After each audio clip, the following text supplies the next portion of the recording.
You're listening to the Psychedelic Couch.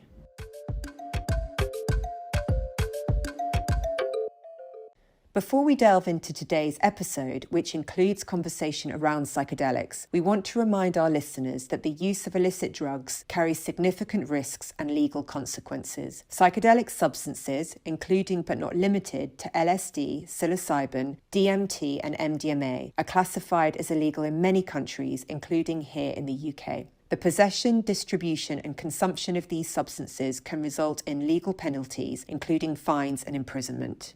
Furthermore, the use of psychedelics can have profound effects on one's mental and physical health. While some individuals report positive experiences, such as expanded consciousness and therapeutic benefits, others may experience negative effects, such as anxiety, paranoia, and psychosis. These substances can also interact unpredictably with medications and exacerbate underlying mental health conditions. They are also not suitable for anyone under the age of 25. It's essential to approach the topic of psychedelics with caution and responsibility. The views and experiences shared in this podcast are for informational purposes only and should not be interpreted as encouragement or advocacy for the use of illegal substances. If you or someone you know is struggling with substance abuse, we encourage you to seek support from qualified healthcare professionals or local addiction support services. With that said, let's proceed with today's episode, keeping in mind the importance of informed discussion and harm reduction.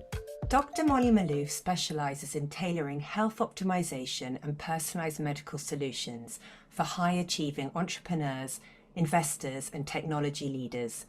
Prior to founding Adamo Bioscience, she spent 3 years pioneering a course on healthspan with Stanford University's Wellness Department. Her company, Adamo Bioscience, is dedicated to showcasing the measurable impact of human connection on healing processes. At the forefront of her endeavours is the development of the Adamo method, a groundbreaking sex therapy program designed to address sexual dysfunction, enhance relationship bonds, and promote sexual health. With over a decade of experience, she has advised and consulted over 50 companies in digital health, consumer health, and biotechnology. Dr. Maloof, also the author of The Spark Factor, leads the charge in personalised medicine, digital health technologies, biofeedback-assisted lifestyle interventions, psychedelic medicine, and evidence-based wellness products and services. Welcome, Dr. Molly. It's wonderful to have you here today. Thank you, Claire. So grateful to be here. So I thought maybe you could start by explaining how a medical doctor has found themselves so interested in studying relationships and sexuality. Yeah. So I have been very, very interested in not just disease, but also health for most of my entire, like pretty much my entire life. And a lot of people go into medicine because they want to solve illness. And I wanted to honestly help resolve human suffering. So most of my life, I've been on a mission to first become a physician. And then in that process, really trying to understand at a first principles level what causes human suffering and what causes illness. And what really surprised me when I kind of grew up and became a physician was just how 80% of the diseases I saw in the hospital were totally preventable, and they were preventable by lifestyle. And so one of the first things that I did as a medical student was as I actually created a course called Physician Heal Thyself, Evidence-Based Lifestyle. And it was the first lifestyle medicine course in the largest medical school in the country. And it was like, I ended up winning a bunch of humanitarian awards for just like really trying to go out of my way to fill in the blanks of the education in our medical system that were missing. And so we were learning about diseases, we were learning about drugs, we were learning about surgery. We were not being taught about prevention effectively. And nutrition was glossed over, sleep was ignored, like exercise was barely discussed, and relationships weren't really even part of our education. Why do you think that's the case? Why do you think they've been missed for so long? I'm so curious because this is such a recent thing, right? Right. I mean, I think the pandemic created a global awareness of what isolation does to people. And I think it also shed a lot of light on relationship problems that show up, right? When people are put in confined spaces. We just ran this like huge experiment globally on a lot of people. And what we discovered was that like people need people to thrive. And we also discovered that there's a lot of there's a lot of problems under the surface in a lot of people's relationships that don't get discussed and don't get dealt with. And a lot of people are kind of like just running on autopilot in life. When I was teaching at Stanford, this course called Live Better Longer, Extending Health Span for Longer Lifespan. What I did not know until I was teaching this course was like loneliness is worse for your health than smoking, drinking, sedentary behavior, and obesity. And I was like, what? Wait, I've been so obsessed with obesity and nutrition for the last decade. How did I miss this thing about human connection? Like, how did I miss that? And then I started studying the work of Helen Fisher.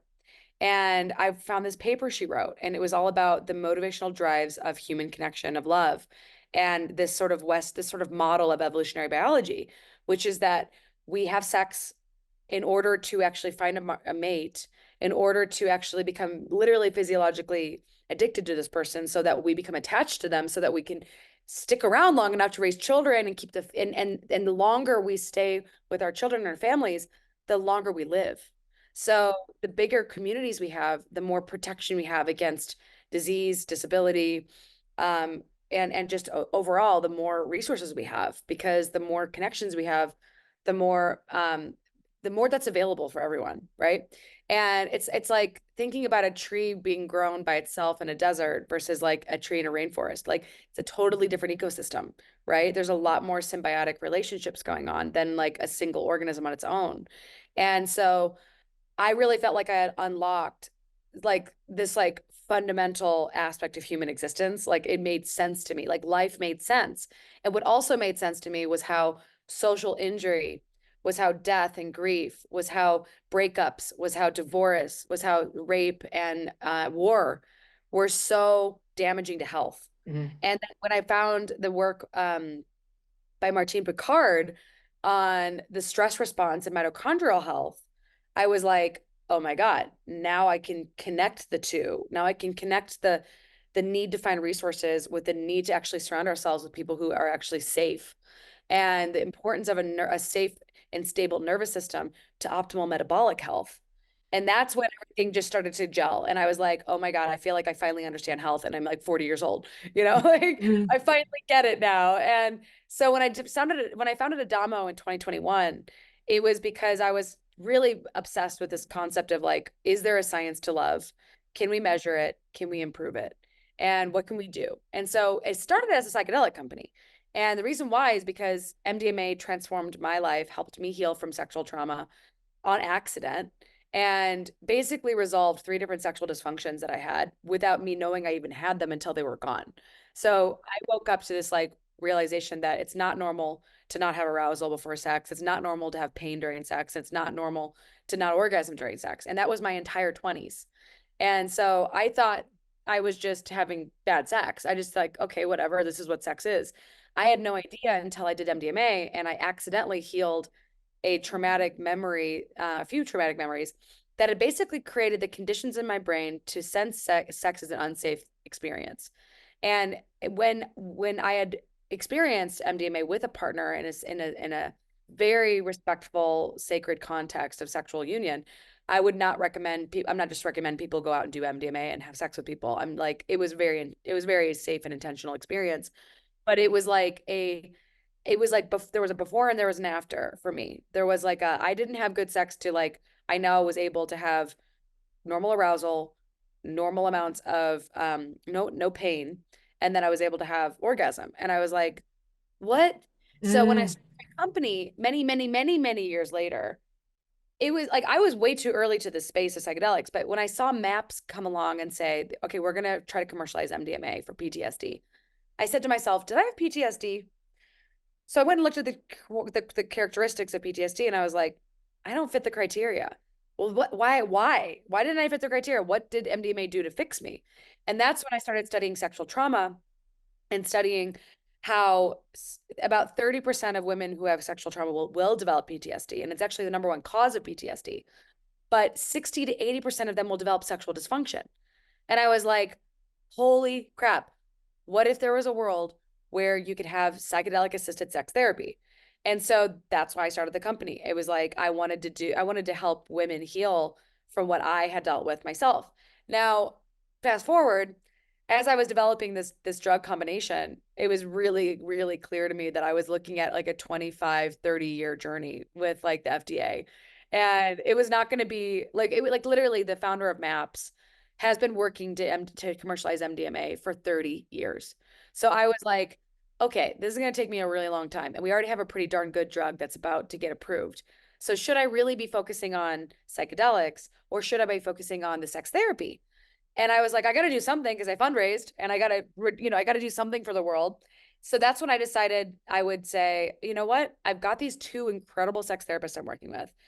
They've taught me some really unique things around sexuality that I've never seen anywhere else. So what if I develop this sex therapy and what if we can work within the psychedelic space? And even what if we can work with people who don't want to ever take psychedelics? What about people who just want to have better sex? And so we just started on this path of like coming together. And my job was to figure out how do you measure love? So we developed these measures, these validated questionnaires. And I was like, oh, we're going to design a study and we're going to run a sex study on this new sex therapy. And we're going to deliver this therapy through a digital platform. And honestly, it was like building a parachute while you jump out of an airplane. Like we were literally finishing a product, we were launching a product, we were running a clinical study, we were designing a clinical study, we were launching a clinical study all at the same time. And this is pretty much what startup life taught me working with 50 companies in the last decade in Silicon Valley is you we were actually moving very, very carefully and methodically, and we were definitely not trying to break things. But what we learned was that basically, like when you endeavor on a path of helping people deal with their sexuality, what I discovered is that like this whole space of sexual medicine and and like sex therapy is so tiny. Like it's so small. There's only a couple thousand, maybe less than 1,000, less than 2,000 sex therapists in America. And there's literally millions of doctors and there's probably millions of psychologists, but there's a tiny fraction of people that are actually educated on how to teach people about sexuality. So one thing we're working on right now is we're working on an AI sex therapist that can be able to help people troubleshoot as they're on this journey with us.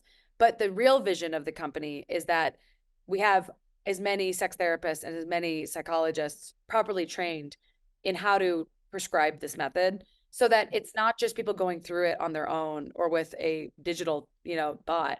But ideally, I think the product would be much more suited for having someone like you go through it with them and not have them have to be alone in it because what I discovered in the program was like the people who suffered the most challenges in the journey with the Adama method were the people who probably needed to have a therapist because they didn't know how to handle their triggers. They didn't know how to regulate their nervous system and they didn't know how to get past the things that have been plaguing their relationship for literally years. And so our program was never going to be able to fix those things. And that's kind of like my conclusion is like, we need to properly screen people for like, should you be in therapy? And for some people, maybe they don't know until it comes up because it's such a kind of I tightly know. contained area of their life that they think everything's fine because they've actually stayed away from it. It's such a shameful, Yes. challenging area. But when you open it up, and you open it up slowly, it becomes really triggering, and people don't necessarily know. That's the thing. I'm so encouraged by you saying this because we were doing this final Zoom call. I was like, my heart was broken a little bit because, people who had the biggest challenges spoke up. And the people who actually had the biggest wins spoke up too. We had some big wins in this program. And honestly, our early clinical study data is looking really good. Like I was freaking out a little bit. I was like, oh my God, what if we didn't get any results? And I saw the numbers and I'm like, this is looking good. Like this is actually looking like we have like statistical significance. And that's all I've been trying to figure out is like, did we actually measurably improve any markers of human connection? But I do think that the truth is that to transform, you have to go through this hero's journey. And you're gonna if you get to the bottom of like the test allies enemies kind of phase of the hero's journey, it's like there's the innermost cave. And every hero's journey, the innermost cave is like right before you're about to make a massive breakthrough, you feel stuck and you feel like you're at your lowest point in your relationship. And like, I do think that if there was someone to guide people through it, like one-on-one, like, hey, you're gonna get through this. Like, you don't want to give up on this.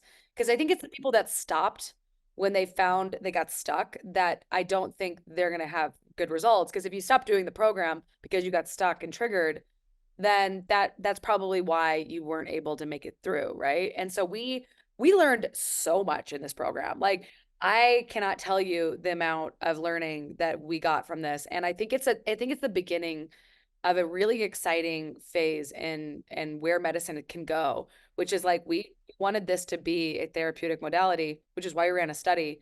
And we're going to keep running these cohorts until we get this thing optimized so that anyone who goes through it can basically be guaranteed to see some improvement in some facet of their relational health. And like I went through it and I experienced a major breakup in the middle of its program. And I still got a lot of value out of the program, which is like, and I'm the founder, which is pretty wild, you know? Yeah. And before we go in and talk more about the program itself, I just want you to let listeners know why did you need to reinvent this? What is lacking? Yeah. So right now, as it stands, my perspective is that the mainstream sexual medicine world does not actually want to look at sex itself. They want to look at everything around it. But the act of actual penetration is a very, very, very delicate place where a lot of people suffer real problems. And sensate therapy basically takes you to that point and maybe gets you a little bit further, but doesn't really take you beyond that, right? So sensate therapy was developed in the 60s by Masters and Johnson. And honestly, I think that most couples should try sensate therapy before they do our program.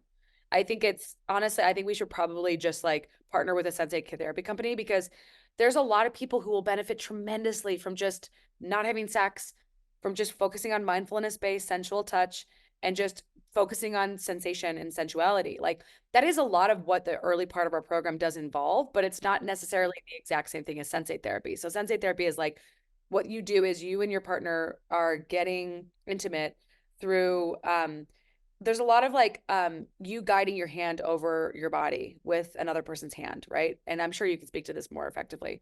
But I've looked at the textbooks on sensate therapy and I've spoken to actually our the people that helped us produce the videos. They specifically told us while we were taping in Turkey, he said, I tried sensate therapy and it didn't work for me. It didn't work for me and my partner. And I've never seen something like this before. And this is really exciting and really unique. And like we decided to do it because we felt that there was something missing from sexual medicine. And that was that um, we felt like the focus was not on sex. The focus was on everything but sex. And to me, like the act of sex is something that I did not learn through school. I didn't get sex education that was like, here's how you enjoy painless penetration. Here's how you embody consent. Here's how you know when someone is like here's how you actually deal with someone who's not listening to your no. Like there's a lot of stuff in our program, in our protocol that I feel like if I had learned as a young woman, I would have been able to avoid like a lot of trauma. And I think even just talking about sex was really challenging for me for most of my youth. And I feel like what we've done is like we've literally taken sex therapy into the 21st century. And it's not saying we're going to throw out sensate therapy. It's not saying we're going to like diminish it by any means. And in fact, there's even I just discovered very recently that there's another therapy that this woman, Peggy Kleinplatz, Mm. she's this Canadian sex therapist. She developed this thing called Magnificent Sex. And she, she's developed a new sex therapy. And so there's more than one of us doing this right now. I mean, and arguably, like, I think we need as many people trying to tackle this problem as possible because there's so many problems in sex today that we just don't want to talk about. And I want to see sex become as normal to discuss, like sexual health, as normal to discuss as your nutrition, your sleep, and your fitness. And it's not. And it's so interesting because we know that it's couples that can talk easily about sex that have the most satisfying relationships. It's not the amount of sex, it's not even having the same preference, it's the ability to be able to openly dialogue. And that's where, when some of the cohort was saying they found the first kind of 4 or 5 sessions quite slow, that was interesting because in a way those are the foundations that are so significant that if we can really, and because it's awkward and it's uncomfortable to do, and we are relearning, well, we're learning because we never learned it before, right? We're learning to Yeah. do something that is so challenging, and there is that impulse to sort of, let's just get through this bit and get to the main core, get to the penetration, right? Yeah. Which in itself is interesting because we know that penetration isn't women's favorite act of sex. That's And a lot a of women man's. felt rushed. A lot of Exactly. women, a lot of men felt rushed. It felt like things were too slow in the beginning. And a lot of women felt that things were too fast in the end. And it's like, I feel like it was a beautiful reflection of like actually greater societal things around sex. Like, I'm in a new relationship right now, and I'm regularly trying to explain, like, hey, so I've got this intimacy method, and I really want to go through this with you on our next cohort because I would really like if we slowed down. And yet in new relationships, typically there's a lot of drive for sexual contact, right? But there's also a lot of rushing. And I really think that I mean, what I love about our program is like we're literally teaching people things like grinding with clothes on. Like, people do not understand the beauty of making out. It's so Mm, hot and it's so beautiful and it's so sexy. And it's like people like Aaron and Seda, they're two ridiculously talented people, but the way that they interact with each other, there's so much affection, there's so much consent at everything they do in their life. They literally embody consent in every way that they interact with themselves as a couple. mm, And when I saw it firsthand by being around them, I was like, I'm witnessing like a futuristic relationship where people are incredibly respectful and consensual on every single thing that they do with one another. And I was like, mm. the world would be a completely different place. Totally. And it's that consent with themselves, knowing, hang on, do I want to do this in this moment? We say yes to everything. We Oh never yeah, check I in. do And it all the time. yeah, and just notice what's happening in our body.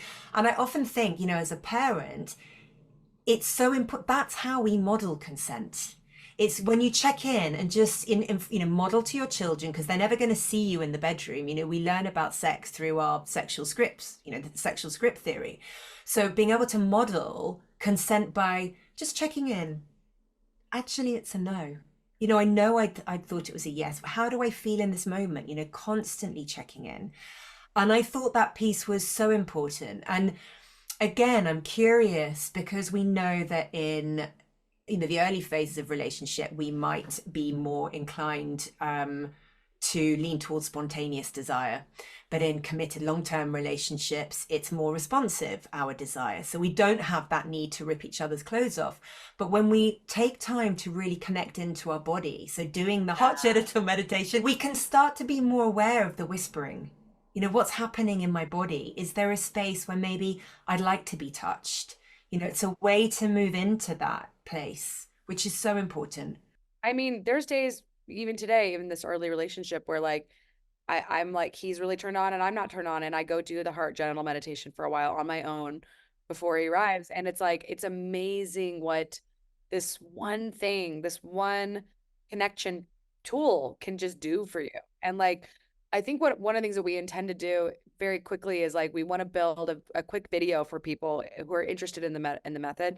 And we're going to pick out like three of the top things that we know can make a big breakthrough in someone's sex life and teach them those two things and then and like really get people excited about the rest of the journey because I feel like if we can give people a really big win early on, it's like the challenge with the psychosexual stuff being so thorough in the very beginning is a lot of people are like, just I want to do something somatic. I want to do something with the body.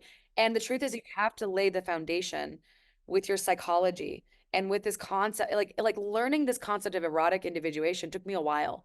And I was like, what do you mean erotic individuation? Oh, well, it's not just about me performing for my partner and turning them on. It's about me being in touch with my turn-ons, me being okay that my turn-ons are not the same as someone else's, me being able to talk about the things that turn me on, me realizing that I am an individual in my own sexual experiences. And then the physical facet of sexual sovereignty, like this idea that like you are a sovereign being, your body is yours, it is no one else's, and like nobody has an entitlement to your body. And I once dated a man who basically were like referred to his ex as, well, this is like a crazy thing to say, but he's like, she was freezing her eggs, and I thought about, I thought I might just like give her some of my sperm if she wanted to have another child. And I was like, um, okay, well, you guys got divorced, so I'm not really understanding why you would want to do that. And he's like, well, it's my womb anyway. And I was like, no, it's not your womb. That's someone else's body, and it's someone else's like decision to do what they want with it. And Mm, like, I was really taken aback at how marriage can make people feel like that they own someone. There's still this pervasive idea that marriage means that I am somehow so bonded to you that I own your body too. mm, And there's a lot of that in the unfortunate patriarchal world that we live in. And in a lot of countries that are highly patriarchal, and by the way, I'm not a feminist, I'm very into mm, egalitarianism. I'm mm, like very much about equal. Like I want to live in a world where like it's like Spartan world where women had power and also supported the men. I really love that world, that like that world of antiquity. I'm like, let's bring that back. But I do see a lot of patriarchal cultures, and I've studied sexual trauma across the world. And like the most patriarchal cultures have the most boundary consent boundaries violated. There's the highest rates of sexual trauma in countries that are largely misogynistic and patriarchal. And I'm just saying this because it's literally in PubMed, all the mm, science. So we are heading into an era right now where there is, I believe, a bit of a war of the sexism reemerging. And I think we're at the cusp of a new sexual revolution. And I think it's really exciting to be alive right now because I think the world is in this very, very exciting place of wanting to shift culture around sexual experiences and sexuality. And there's way too much talk about gender, honestly. Like one of the things that we need to really focus on is like, are you embodying yourself as like who you really want to be sexually? And whether that's masculine or feminine, I don't care. Like I care about, are you being true to who you are? And are you being respectful and honorable to the people that you sleep with? And mm, whether it's your partner or whether you're non-monogamous, like the question is are you showing up in a way that is authentic and integrous in your relationships? And are you showing up in a way that's like too much taking energy? And I love, and I'm sure you've heard of the wheel of consent, but like everybody needs to learn the wheel of consent because people don't really understand consent, and as a result, society there's this whole movement of Me Too, and we're not really talking about what's underneath it, which is like there's not enough education of men in culture on how to actually, and women, by the way, too, absolutely. how to actually embody consent properly and how to respect boundaries properly and how to play with boundaries if you want Mm, to. mm. Like there's a lot of fun in playing with boundaries if you know how to communicate. Yeah, and just to echo what what you've said, that there was a study looking at the top 100 porn videos that are watched, and Wow. 78% prioritize male pleasure and 18% prioritize female pleasure. So if the Wow. conversations aren't happening with kids and that's how they're learning about sex, and we know that, we know that under 10 kids are watching pornography, and I'm not slating porn, I'm just saying that if that's the place where education happens, there's this real lack of focus on female pleasure. And there's a lack of focus on like the reality is that we have masculine and feminine energy within each of us.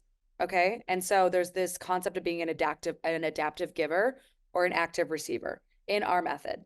And this is I think, a unique perspective on purpose because we I I see what's going on in the world around gender, and I see that like people might look at our program as like heteronormative, and I want people to know that are listening that this method works whether you are gay or straight. This method works whether you are cis or trans. The point is that when you are engaging in sexual contact, there is someone usually in a more dominant position or in a more receptive position, more of a giving or a receiving. And so a woman on top who's basically moving her body consistently, she's in a more active role. And so she's embodying a little bit more of the masculine in that role, right? And then if you are in the receptive role and you have someone that's entering you are embodying perhaps we want to call the masculine and feminine more of the feminine position. But there's a dance happening every time we have sex. And so what I think is happening a lot on porn is there is an act of, there's the penetrated and the penetrating, and there's the dominant and the submissive. And typically it's the man and the woman, right? And what we see is this emphasis around the performative act of a woman giving a man the pleasure of ejaculation. So rarely are we seeing women actually experiencing as much orgasmic arousal and pleasure as the man. And in fact, if you actually really do watch porn, like you see that a lot of women are actually quite uncomfortable. And I think that those sexual scripts are playing themselves out in societal problems. And it's like, okay, what would the world look like? I love these experiments of like asking, like thought experiments are really fun. So like, what if the world were flipped? What would the world look like if feminine pleasure was as valuable as masculine pleasure? Like, I would argue that everyone would be having way better sex. I would argue that like men would even be more turned on. Like, I know so many men that basically describe like witnessing a woman in full pleasure as one of the most erotic things they've ever seen in their entire lives. But a lot of men have never even seen that because they've never slowed down fast enough or they've never slowed down enough to actually be present for a woman's pleasure. Yeah. And it takes longer. It's and sometimes for men it can take longer. Like there was a man in our program who described his sexuality as taking a lot longer than his female partner. So the point is not that like it's not that we need to demonize men for their behavior. It's that we need to emphasize that there's way more sex going to be happening for way more sex will be happening for everyone if women are brought to the table, you know, and Absolutely. if women have more pleasure, everyone gets more sex. Absolutely. And you have to take less, right? There's less of a need to take because everyone's getting laid more. So I'm just like, I'm not here to like put men in a box and say you guys are all doing it wrong. But I am saying like, hey, you're missing out. You're really missing out here. And like, there's a lot more. Like, a lot of women don't want to have sex because their consistent experience is painful, Exactly. and that sucks. And just to reiterate what you're saying, this enormous piece about slowing down. I often say to clients, so, you're in the mountains. We think of sex as this kind of sprint to the top of the mountain. How quickly can you Yeah, reach the summit? But actually, rather slow right down. Walk into a wooded area. What's around the back of the tree. Just look closely. Look at the little plants on the floor. Experience that. You may reach the summit or you may not, but it's going to be a very different, a very sensual, incredible experience, just slowing down and yeah, exploring this enormous mountain rather than always racing to the peak. yeah. And like foreplay, it's not just what happens without your clothes on. Mm, Like you can develop like an erotic charge throughout the day, right? Like texting your partner something that you love about them, telling them how strong you are, giving them a kiss before you leave, making out with them before they leave the house for work, like touching them on the shoulder, like holding their hand at dinner, like all of those things matter. And even just conversation around sex, just talking about what your desires are, what you want. It's like the difference between riding the tram up and being completely silent on your phone by yourself versus having a conversation with people. It's like a very different experience on the gondola when you're mm, by yourself staring at your phone, or when you're actually engaging with the people that you're sitting with. And so I just think that like one of the things I learned from this guru, Sadhguru, I'm sure you've heard of him. He's like world famous guru. He really preaches this concept of full involvement. And I think that like full involvement is like being fully present for whatever it is that you're doing in the moment. And so many of us, if we watch porn, we are literally involved in that scene in our head of the thing that turns us on. We're not actually in full involvement with our partner.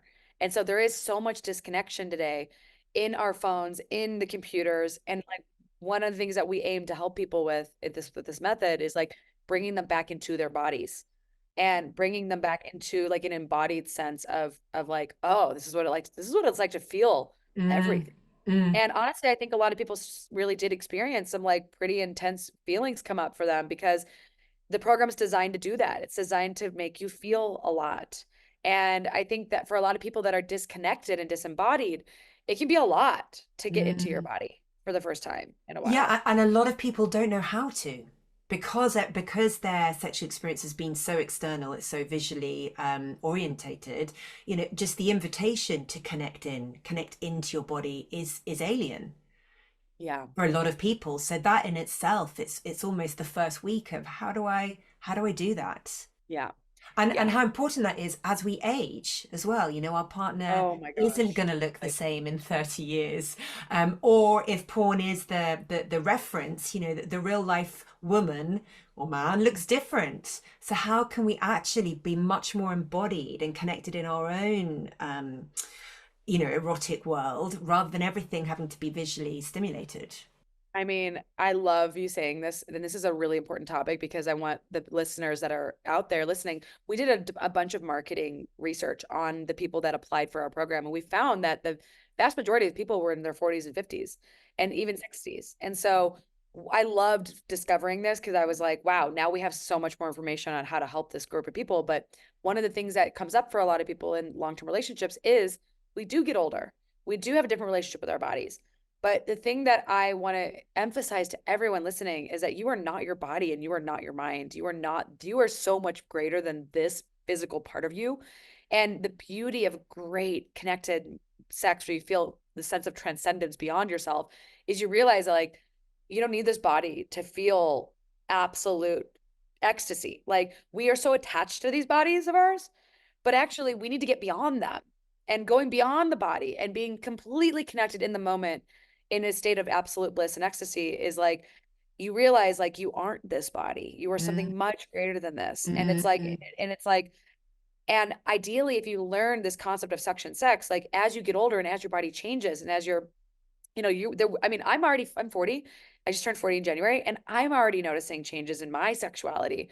And like I'm like blown away at how lucky I am to have discovered this a lot of these things that Aaron Michael and Sayeda Desolé have taught me because my body's not going to be the same in the next decade. I'm going to have kids probably in the next 2 years. And that's going to change my body and that's going to change my hormones. And so is menopause and perimenopause is going to change me. And if you learn to move away from friction-based sexual contact and learn to engage in more suction-based sexual connection, you don't need to have as much stamina. You don't need to have as much movement during sex. You actually can move your hips more than your legs. It's less tiring and it doesn't require nearly as much lubrication because you're actually moving energy and blood flow to your genitals, enabling you to actually maintain better lubrication and erection so that you can actually engage in sex for longer, even though your body's changing. So Mm. it's really designed best for people who are like, you know what? Like my body's not the same as it used to be. And sex hurts. And so how do we make it less painful? How do we make it, how do I have a more sustained erection? It's really about not focusing on what we're seeing in porn, which is in and out, friction based sex, which dries you out, which wears you out, and frankly causes a lot of pain in a lot of cases, and engaging in a more connected, slower sexual union that actually can create even more pleasure. Mm. And it's like, I'm just stoked because I feel like this has been missing from sexual medicine, like actual sex education around sex itself. Like it's not really part of what you see. I never got any sex education in medical school.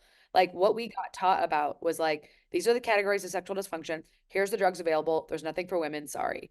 Like pretty much that was it. Yeah, Like yeah. that was pretty much it. And like I was kind of like as a doctor, I was not prepared about nutrition. I was not prepared about fitness. I was not prepared about sleep. I was not prepared around relationships. I was not prepared around sex. And I certainly wasn't prepared around environment. And I think these are the biggest drivers of metabolic health and your metabolic health and your mitochondrial health. The health of your mitochondria are the batteries of your cells. And the longer the better that you maintain these batteries, these engines of your cells, the longer you're going to live. And so it turns out that having a healthy sexual relationship is fantastic for your health. It's fantastic for your relationship. And if your relationship is healthy, then your stress levels are lower. If your Yeah. stress levels are lower, then you're not using up those batteries as quickly. You're not wearing those batteries down as fast. And so you're literally going to live longer. So like love is linked to longevity. There's literally an entire paper on this topic by Sue Carter. And regular sex releases lots of oxytocin. Oxytocin is implicated in the placebo response. The placebo response is your body's natural capacity to heal itself. So we know that oxytocin is linked to reduced inflammation, reduced impact of basically it's protective to the mitochondria, it's protective to the heart, and like all of these things you need to live a long and healthy life. So I'm basically convinced that high quality sexual connection is medicine. And we should be emphasizing this as like a health practice. This should be part of your routine, just like brushing your teeth, just like packing your lunch, just like going to the gym, is having sex with your partner. And we don't look at it like this. We don't. And Aaron and Sayeda, what they say, they basically taught me that like they believe in sex as a health habit. And I was like, my mind was like, whoa. So we need to make sex habitual. And that doesn't sound sexy, but actually it is, because it doesn't put pressure on you to perform. It just makes it a thing that you do out of knowing it's good for you, right? And yeah, some days are going to be fast, some days are going to be slow, some days are going to be quick, some days are going to be you're going to take your time. But the point is that maintaining that sexual contact and that sexual connection with your partner is going to keep your relationship stronger, and it's going to help you live longer. Absolutely. That's why I started this company. I mean, this is the core of it, is like I want people to basically bake it into their daily practices that like sex is medicine. I sort of say to people, if we could spend as much time in the bedroom as we do in the gym, our health would be Oh my way better. God, But totally. we so prioritize, it's all about the body, it's prioritizing that. And people say, haven't got time. It's all about how am I going to look in the bedroom and not how am I going to be in the bedroom, you know? Yeah, but and ultimately, I wonder that when you spend that time and you're connected to that erotic self, you'll probably look better anyway. I mean, everyone's telling me I'm glowing all the time, and so I'm pretty sure it's partially that. But I mean, the truth is that it has taken me my entire life to understand health. I mean, I decided I was going to become a doctor in third grade, oh, fifth grade. I did my first science, science fair on the design of the human heart when I was in third grade. And like, I have been obsessed with human health for my entire existence. And I feel like at 40, I'm just starting to be like, oh, okay, now I'm really ready to start teaching the world. And it's great. It's a great place to be, because I feel like, I mean, I've definitely done a good amount of health education in the last decade, but I really didn't want to rush, like really putting this kind of knowledge out into the world until I felt like it made sense scientifically. And because I can speak to the science of all of this, and like we are actually pioneering like education on like the physiology of pleasure right now. Like that's one of the things that we're trying to teach people is like pleasure, and understanding your anatomy of pleasure is like really important, because this wasn't taught to us in school. And one of the things that we want to do is we want to basically create a derivative course for college students and high school students, and teach embodied consent and teach some basic facets of our sexual anatomy properly to students. And we're not going to go into the entire method because we can't. We know it's not really appropriate to teach the whole thing to students, but we think that a derivative course that's really emphasizing embodied consent, like preventing sexual trauma, educating people on how to understand their body's anatomy, how to understand like and how to understanding the anatomy of pleasure in both people. I think that would make a really big difference in young people's lives. And so that's one of the things that we're going to be trying to roll out in the next year as well. And I think it might actually end up being a bigger part of our business than this specific therapy, because I think every single college in the world needs to properly educate young people on their sexuality, and it's not being done. And it's just too important of a part of our lives to overlook. Can you share any of the findings from the study so far? Is it too early days? It's a little too early to Mm. share the things that are out there, but it's looking like people like it looks like it's a major improvement in orgasm, and a major improvement in satisfaction. So these are two things that everyone, I mean, the one thing that like my friend who's this world-class investor and entrepreneur has taught me, he's like, when you're building a product, the most important thing that people are going to buy is that it does what it says it's going to do. And so if we actually measurably improved sexual satisfaction and orgasm in people, then we have a really solid place to market, because we did what we set out to do. which is improve human sexuality. But what I'm really looking forward is seeing, did it affect intimacy? How did it affect intimacy? How did it affect attachment?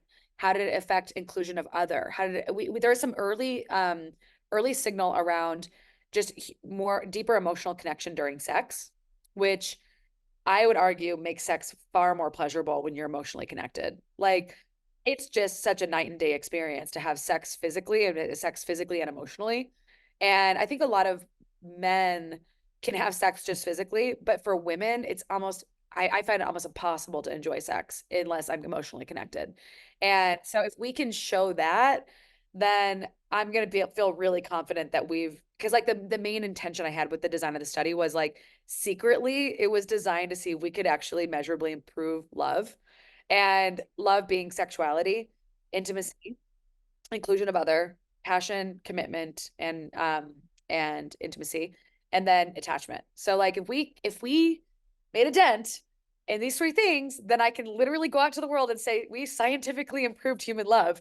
And I'm just crossing my fingers and I'm going to jump up and down if we do it, because I think if we can do that, and I think I don't think even if we didn't do it in the first study, we'll do it in the second study, and Absolutely. we'll definitely be figuring it out as we go. Because the truth is that the platform we built it on was not perfect. Like there's some bugs in our software, and sometimes that can like create some setbacks in people's experiences, but I think there's enough data that can suggest that we can move the needle in these aspects of human love, and Mm. that's been the mission of the company from day one. And I'm actually really excited to even start talking to. We've got a bunch of therapists that are administering psychedelics for couples right now. So ketamine assisted therapy is actually becoming somewhat of a thing in couples therapy, and it's low dose ketamine. It's not high dose. It's like very low dose.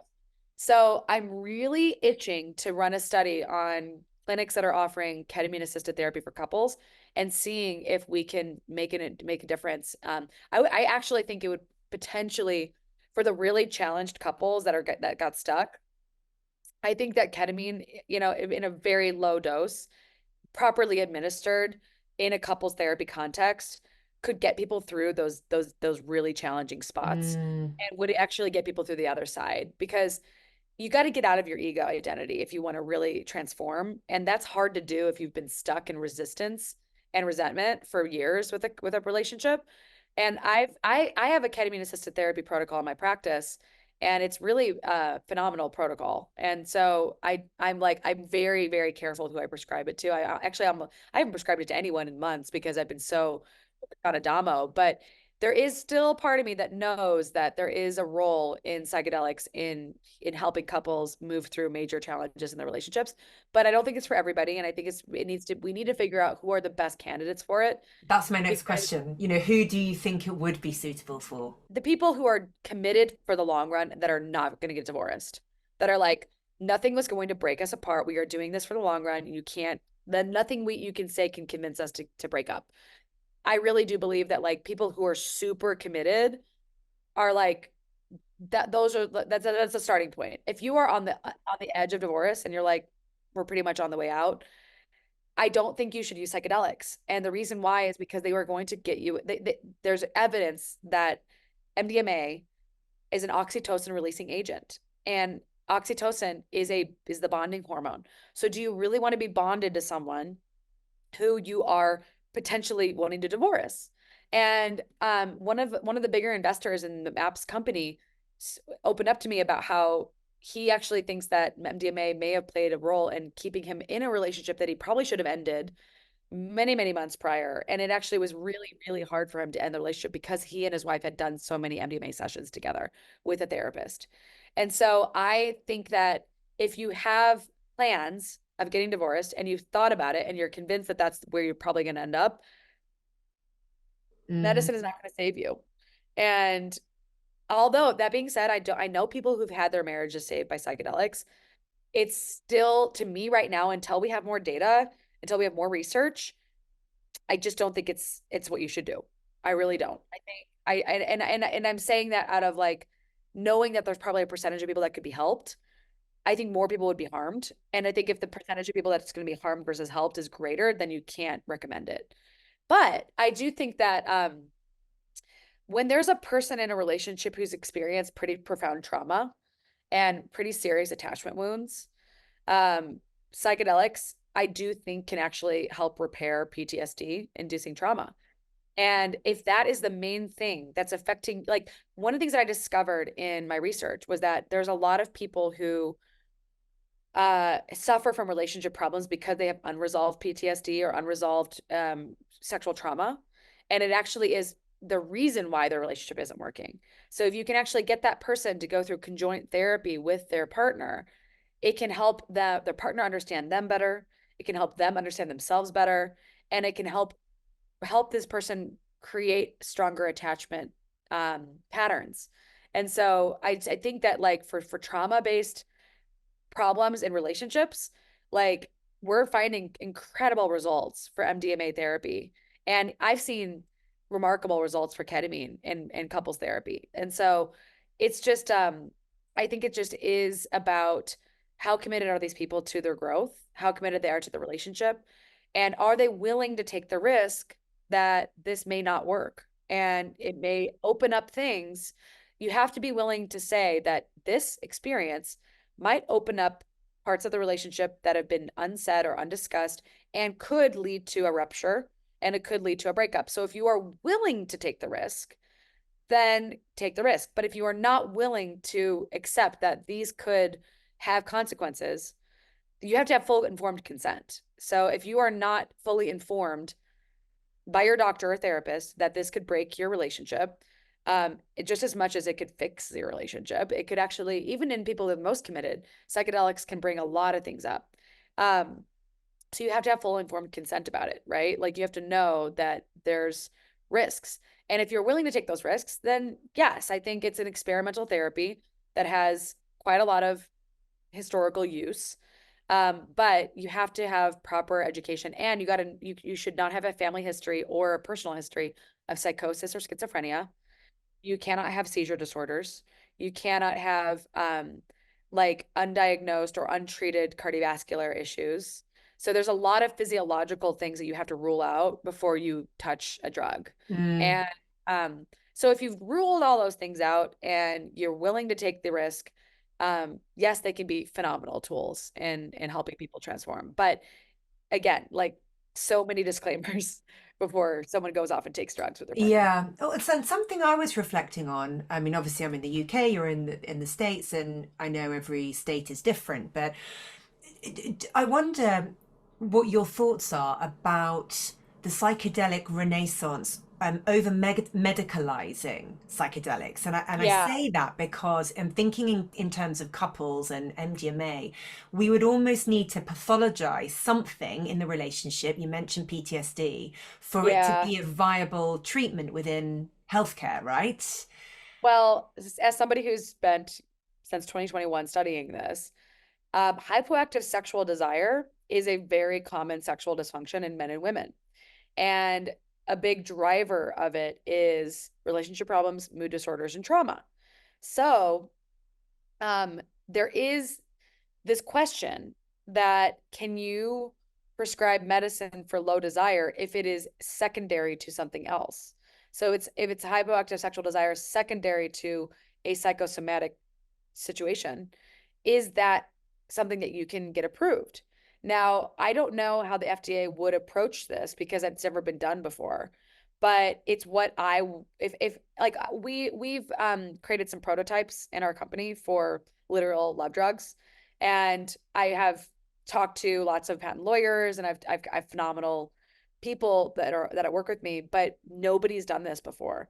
And so like there is this one product that we've developed that is a phenomenal aphrodisiac. And oh my God, I want to bring it to the market so badly. But it's like, I'd have to actually go to the FDA and say, hey, we have this thing we want to commercialize. It's a natural product for hypoactive sexual desire, secondary to psychosomatic sexual dysfunction. Is this something that we can commercialize for this problem space if we know that I mean, the thing about PTSD is secondary to social injury, right? And it's invisible scars on people, but it is a psychological condition. If you actually look at most depression is due to, if you actually ask a person what caused their depression, most people will describe a pretty major event in their life that set it off. It's usually there's a predisposition genetically, and then there's a social experience that, like, for example, grief, loss, um, divorce, losing a job, losing a child, like having a major injury. Like usually people who get depressed had a pretty clear preceding factor. But just because that factor preceded the depression doesn't mean we don't treat the depression, right? So I mean, look, I'm in here for the long haul. I've got to, I'm putting my career on the line for this, but we do have products that we want to study in clinical environments. It's just a matter of like, it's kind of like we have to, the reason why we wanted to develop this study first on our sex therapy is because we think we can actually create some revenue from just educating people around sexuality. But the reality, I think that the truth is that if we combined our method with psychedelics in the right population, we would see double the effect changes in people. I think we would see massive improvements. And so what we want to do is run little tiny studies in places like Oregon and Australia where it's legal, or even Jamaica or in Mexico, where there are places where you can get there are legal frameworks in place. Even Canada, you can run studies. And if we just run a small pilot study on our method, then it's possible that we can potentially, start going to the FDA and say, okay, we want to get this thing commercialized. Mm, But it's a long journey. And it mm, would be a long path. But Viagra was the best-selling drug of all time.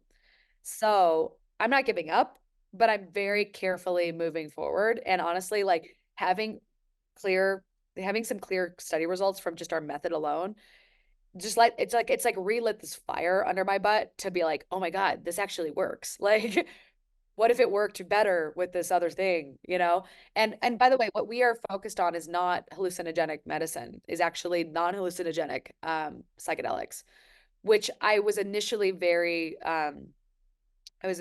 like cautious about, because I was like, my thoughts were you needed to trip in order to get the big effect. But I am now very much within the belief that you really don't need to trip in order to get the same effects on the body. I think there's very, almost very sub-perceptual amounts of these medicines that could actually lead to huge effects on sexual function. So I'm stoked about the future. I really, mm. really. I was just thinking, what about the other end, anti-love drugs, when people are suffering from broken hearts or, in a really terrible way and desperately wanting to heal from those wounds. Yeah. Well, there is actually one researcher in Canada who has a method for dealing with heartbreak using beta blockers. And what they do is they have you go into therapy to talk about your relationship ending, and you're on a drug that slows your heart rate when normally it would raise. And so you're reprogramming your autonomic nervous system to not react to the trigger. The best thing I have found for dealing with breakup is 100% no contact. Like, it is makes a huge difference. Just like, you just do not contact this person. If you were broken up with someone, like, the more you interact with them, the more you're going to get those feelings of missing them. And like, even if they were like abusive to you, you might actually just like your brain is still addicted, right? Um, and I actually do totally believe that microdosing is a great, underappreciated tool in the toolbox for treating depression. I think we're going to see microdosed medicines and sub-perceptual based psychedelics that are going to get approved, and they're going to be better drugs for SSRI than SSRIs. And if you talk to a person who's gone through a breakup, it's very much like a low-level depression. Sometimes it's a total depression. And I've seen people anecdotally in the underground world self-medicating with microdosing. And the caveat being, it's going to bring up anything under the surface. So you can't really avoid your pain. And typically processing your pain in real time is actually the best way to get through it. Is not just not suppressing it, not ignoring it, but actually dealing with it. Um, I got really lucky in this last breakup that I was in a ashram when it happened, and I was actually getting this education from Sadhguru's teachers. on how to do a bunch of really cool meditations, breath work practices, and yoga practices that had created this foundation of well-being within me that literally catapulted me forward after this breakup to like levels of well-being and bliss that I didn't even know were possible. So I am also very, very big believer that like do not underestimate the power of spirituality to help you heal from really terrible experiences. And I mean, the last few months of my life, my whole life was turned upside down, and I'm the happiest I've been in a decade. And so it's pretty remarkable that like we are so much more resilient than we give ourselves credit for. And it's not just about, I really don't think that like we should be medicalizing everything. I think that when you go through major challenges in life, it is a wake up call to what needs to change. And if you embrace the change wholeheartedly and don't resist any of it, you can literally go through this dark night of the soul and then come out the other end with this elixir of immortality that the hero's journey is all about. It's like literally about bringing your lessons forward and actually embracing the darkness and then moving into the light, right? Like you don't avoid it, you don't run from it, you don't medicate it, you actually go through it. And going through it is how you end up in this whole nother place in your life where you're actually ecstatically happy. It's like it's pretty incredible. And so I think that I'm all about optimization. I optimize my physiology, I optimize my psychology, but the spiritual piece, I only started optimizing in the last 4 months. And it was because of my previous relationship that I emphasized it. And because of that breakup, I was able to actually go through a major spiritual awakening to a new place of well-being and happiness and gratitude that I haven't felt in so long. And so don't always turn to medicine and therapy to fix your problems. Like sometimes you got to turn to God and a higher power. Yeah, I love that idea that sort of spirituality and consciousness is the new paradigm of healthcare. Yeah. I mean, it could be. The thing is that like I'm still aware that like the modern religion we're all worshiping is science. And so I am the kind of spiritual person that's trying to always find, okay, but what does science tell us about spirituality? And you know what I've learned is that pretty much all of the evidence for spirituality improving health links back to human connection. It actually links back to close relationships and community bonds. And what did I do when went through this breakup? I immediately went out. I didn't isolate myself. I went out into the community and I made like 20 friends and 20, maybe 30 friends in the last month. So I went hard on building community in a town where I only knew a handful of people. And I felt so much love and support from just putting myself out there and making friends and being surrounded by people. And that led to me meeting a new person. And so I want to emphasize to people listening that it's not that hard. It's not like you have to go to Sadhguru's ashram like I did, even though you totally should, because his programs are amazing. And the programs that I did for those listening are inner engineering, hatha yoga training with Surya Kriya and Yogasanas. And then I also did Shunya and Bhava Spandana. So anyone listening out there, that's the sequence that I did. Highly recommend it. But if you're also listening and you're wondering how the heck did she make so many friends so fast? First of all, you have to ignore awkwardness and just basically assume that the whole world is awkward and that you can just have fun being weird. Okay. So just like embrace your weirdness, go talk to strangers, talk people up in coffee shops, talk people up on the street, be friendly, and just say, hey, I'm new here. And be fearlessly friendly. Okay. Fearlessly friendly is the way that I kind of operate. So I made 3 new friends on the gondola today and 3 new friends on the tram today. And it was because I was just by myself smiling, being really happy and just choosing to wake up and be happy. Right. But then I also have this habit, and this is like the biggest hack of friendliness. I get everyone's number. I don't care who it is. I don't care who they are. I'm like, hey, will you be my friend? Can I get your number? And it's so weird, right? It's like the craziest thing because a lot of people, if you hand your phone to someone with an open, with an open ad contact, people, there's a sales tactic, right, in the world that I learned from my friend John Michael, who is a phenomenal salesperson. He's like, Molly, the secret to closing people is you give them a form to fill out. So I hand my phone to someone and say, hey, can I get your number? And I go, hey, would you mind if I add you to my WhatsApp group for all my friends in town? Because I'm just like new here and everyone I meet, I just add to this WhatsApp group. Nobody has said no yet. And so I have like 22 people in a WhatsApp group right now. It is that simple. Like you just and by the way, if someone rejects you, so what? You weren't meant to be their friend anyway. And honestly, like there's no risk associated with it. So like this is my secret hack to building community in rapid time, and I learned how to do it in Austin.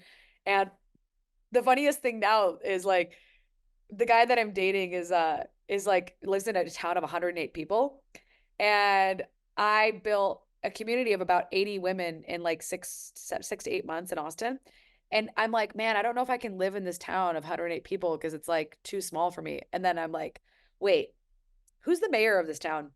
And he's like, we don't have a mayor. I'm like, I should run for mayor. That would actually motivate me a lot to actually stick around and like contribute. Like, so I'm like, I've got to be a resident there for 6 months. But in 6 months, I actually might run for mayor of this tiny town if we're still dating. So like, Amazing. yeah, it's And great. as you do that, Molly, I just experience my heart opening. When you meet people with that warmth, right? They meet you Here, back. I'm by myself. Will you be my friend? And from there, I got invited to a conference. I got invited to go skiing with people. I met some guides. I've got a new boyfriend. Like, people often look at breakups as like this massive breakdown and they sit and they isolate and they get sad. But I am like a living testament that you can transform after a breakup and after pain and suffering and hurt. And it's a choice, it's a choice. Like there's this quote by Carlos Castaneda that we make ourselves happy or make ourselves miserable. The amount of effort is the same. And it really is true.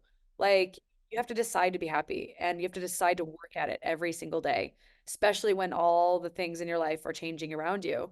And I'm also a big believer of the law of attraction. I know it's very hippie, but I really do believe that your internal world creates your external world. And when I am happy inside, things change outside. When I'm infectiously excited, the whole world around me shifts. And it's awesome. Yeah. I had the pleasure of going to a Joe Dispenza retreat in Orlando last year, and it was just awesome. Ultimately, that's what it's saying. You are your personality, what you think. We think the same thoughts every day, 90% of the same crap, and we expect our life to be different. Be that difference, think that difference into existence.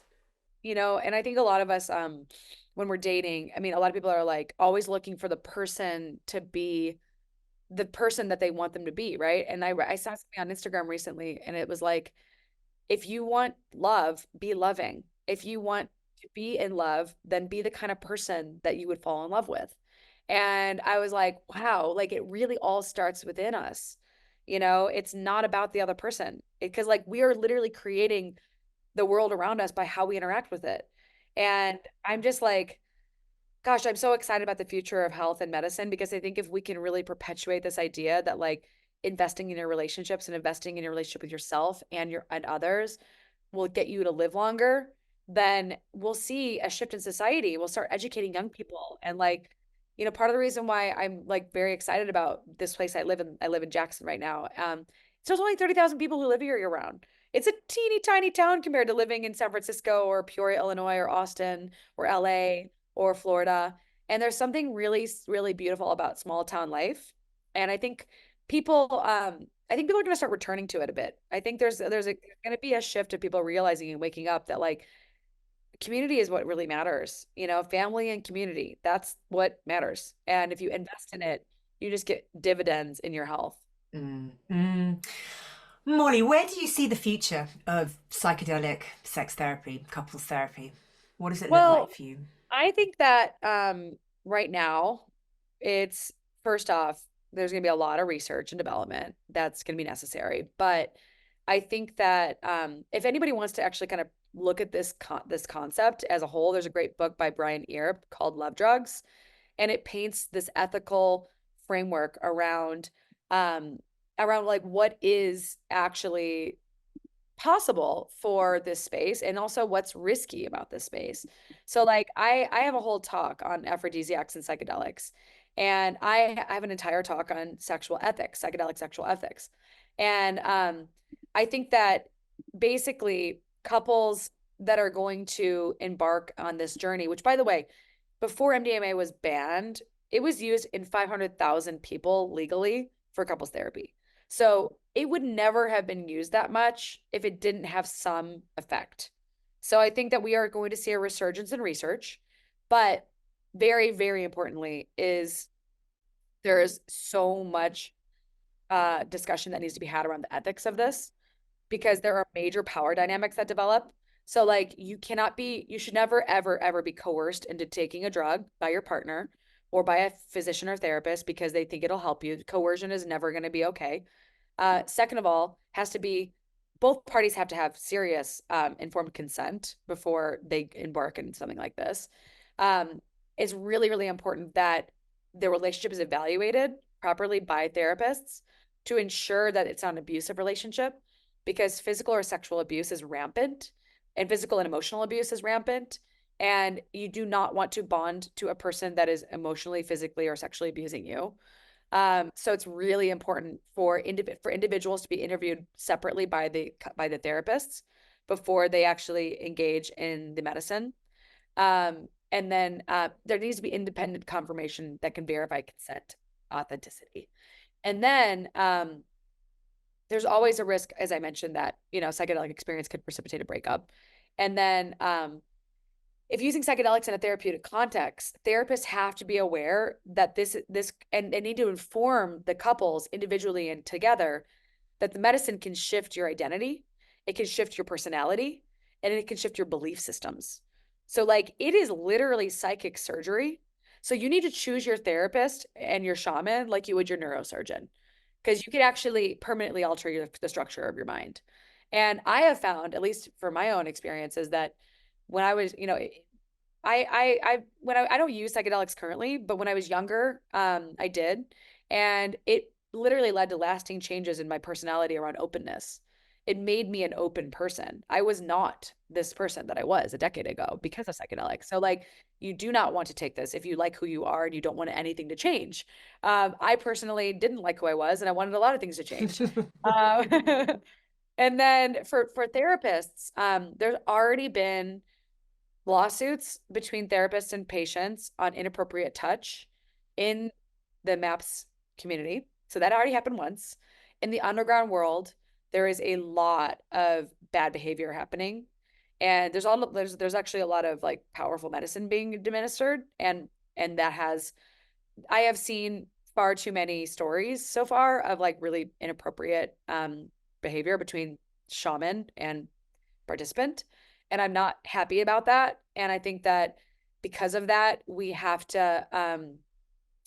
do have to like educate more people about the importance of understanding that psychedelics magnify transference, countertransference, and attachment. And there's really big risks of sexual exploitation due to uneven power dynamics, not only between patient and practitioner, but also practitioner and trainees. So I've seen sexual inappropriate behavior between therapists and shaman, between physician and patient, between therapist and patient, between physician and trainee. I mean, like it's happening. And so it is actually one of the biggest reasons why psychedelics can help you sexually is opening you up, enabling you to shift your identity, basically creating more openness psychologically. All of those things make you at risk for being taken advantage of, being put in a situation where where it's hard to have consent. So it's like, ugh, right? Like the reason why I'm interested in this is because a lot of the reasons why this stuff can help is a lot of the reasons why it can harm. Like it changes your brain function, it changes your structure, it makes you more open, helps you get out of your ego, but that also puts you at risk. And so because we need part of the reason why I'm on podcasts like this is because we can create ethical frameworks that address these adverse outcomes. We can educate individuals that like if you don't know what you're doing, you can get hurt. If we educate everybody, then we will live in a much safer world. But my sort of stance on it is like, until we have these ethical frameworks in place, until we have proper education by therapists and physicians and patients, until we actually understand how to create the safest context for people to engage in these medicines, you're putting yourself at risk. And so don't do that unless you know what you're doing. And that's kind of like, it's the same thing about like getting surgery, right? Like, would you want to would you want to go and do backcountry skiing without avalanche training? No. Avalanche training is mandatory before you go and do something that could be dangerous, but also like totally incredible, right? So, this is risky medicine. And the over medicalization of it is also potentially going to diminish some of the power of the indigenous influence and the ritual of creating these like transformative contexts that are not in clinical environments. So we have we have a lot of work to do before we're ready to make this prime time. Molly, thank you so much. It has been so wonderful to speak to you. Is there a question that you wish I'd asked just before we finish? Is there anything that I haven't asked that you wish I had, and how would you answer it? I would say, what would I have asked? I guess the question I have for you is, what did you think of the Adamo method? Like, how did what were your experiences with it? Like, what did it teach you? I really enjoyed it. I enjoyed the slowness. That's a piece that I'm always telling people, slow down. So I quite like that slowness. I definitely noticed when the pace increased. In fact, we didn't do the last couple of weeks. So we need to come back to that. For me, one of my favorite exercises was the one kind of harmonizing intimacy, raising our legs, that piece about when you're ready. So kind of making this commitment that we're going to spend this time together, at 9 p.m. every night or every other night, and then entering that space, having that connection, and then just noticing if you're available. And there are times when there's a no, and the more you practice that, the more okay it is to receive a no either way. So experiencing that consent piece, I've really enjoyed that. And the experience of pushing down on the pelvic floor, releasing your pelvic floor, which, I talk about that with pelvic floor physios, but actually putting it into a practice that feels less clinical and is relational is such a beautiful part of it. That is so great to hear. I love this feedback. And yeah, I think one of the things that I heard from a lot of people because we had more than one therapist in our program, and just the number of people who'd been to a PT and like learned these things, but never embodied them in a relational context. And I mean, these little simple things like breathing in and pushing out your pelvic floor and using your mind to direct your energy to your pelvic floor and just realizing like you can arouse yourself is a really empowering tool in the toolbox for sexual connection. Absolutely. I'm so excited to see the results when they're out, and I just wish you the best of luck, and we'll stay in touch. Yeah, I love that. So lovely to chat, and enjoy the rest of your day, Molly. Have a wonderful day. You too. Bye. Bye. Bye. You've been listening to The Psychedelic Couch. For more episodes, please follow me on Spotify, Apple Music, or wherever you get your podcasts, and find me on Instagram at The Psychedelic Couch and at Claire Faulkner Therapy, where I will be keeping you up to date on the latest episodes and information surrounding all things therapy, psychedelics, and expanded states.